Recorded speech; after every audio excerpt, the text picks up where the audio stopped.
Hey, what's up, everybody? Thank you for tuning in to another edition of On the Needle. And today we are talking about the queen of hip hop soul. Now, honestly, I thought I had already done a review of her, so I had to go back and look through my videos and realize I hadn't. So I was pretty surprised by that, but we're talking about the 1994 classic R&B, really pop in my opinion, because the album was so big for her. My Life album from Mary J. Blige. So I have that on vinyl. I actually have two of Mary J. Blige's albums on vinyl. This one and then the Good Morning Gorgeous on vinyl as well.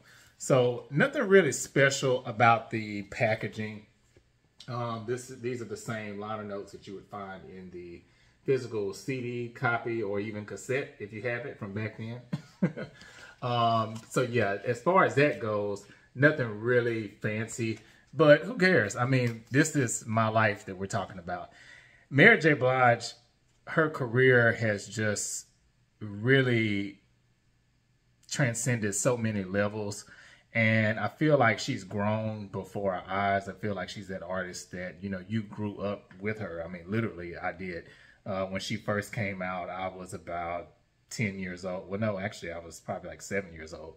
Now I'm 38. And the interesting thing about Mary J. Blige is her career has now spanned 3 decades, and she really has not lost steam. If anything, she's more relevant now than she was back then, and definitely went more so than when this album came out. So My Life, in case you don't know, or maybe you are not really into music, Mary J. Blige's My Life is the quintessential album of her collection. If you ask most people, they will tell you this is their favorite album of hers. To be honest, I don't know if it's my absolute favorite. It's definitely top 3. I would say Share My World is another one of my favorites. I really like the Mary album. Her first one was the 411. That one might be my favorite, really, to be honest. But either way, like I said, it's top 3, like, no argument.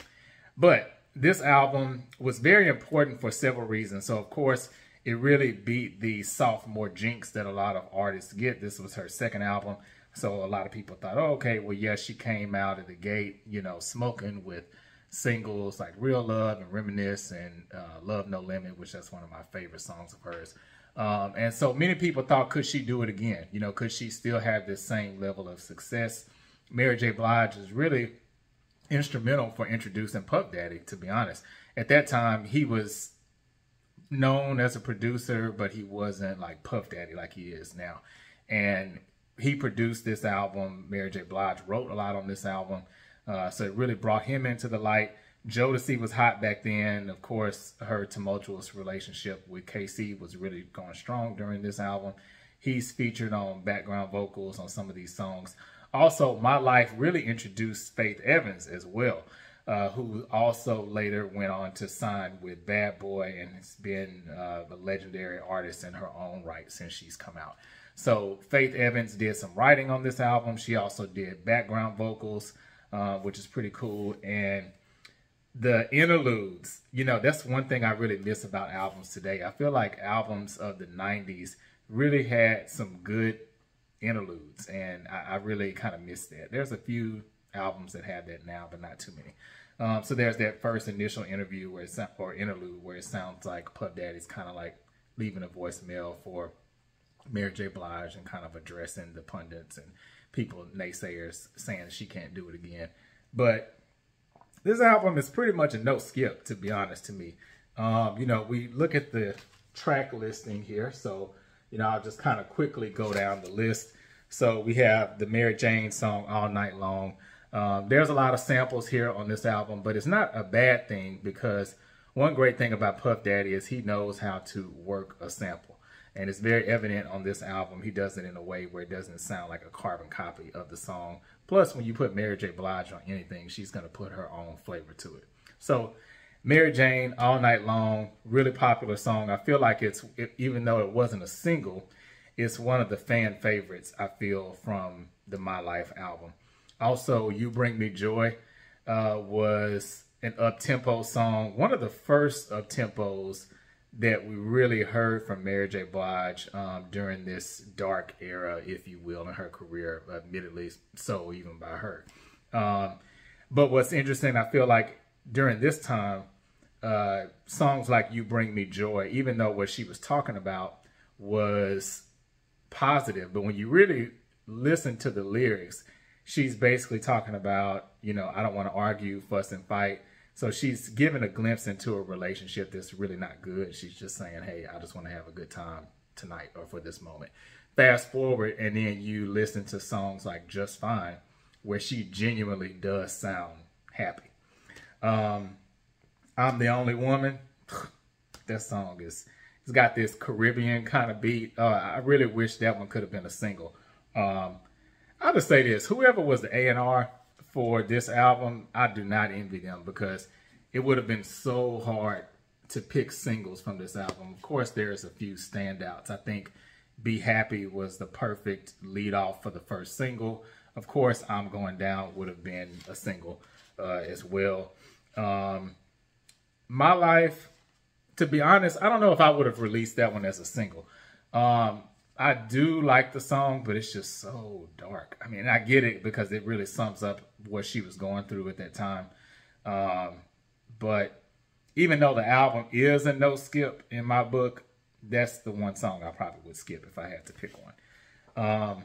But what I will say is the trifecta of this album, if you will, starts with Mary's Joint, Don't Go, and I Love You. Those three songs, I feel like they just really, that cluster of songs. Actually, it's a couple of trifectas, I feel like, on this album. And when I say that, they're just like really albums that, or songs that, you know, back to back to back. I mean, just amazing tracks. So I would say also another section of the album that's really good is You Gotta Believe, I Never Want to Live Without You, and of course, I'm Going Down. But yeah, I mean, there's nothing, I don't think there's anything bad I can say about this album.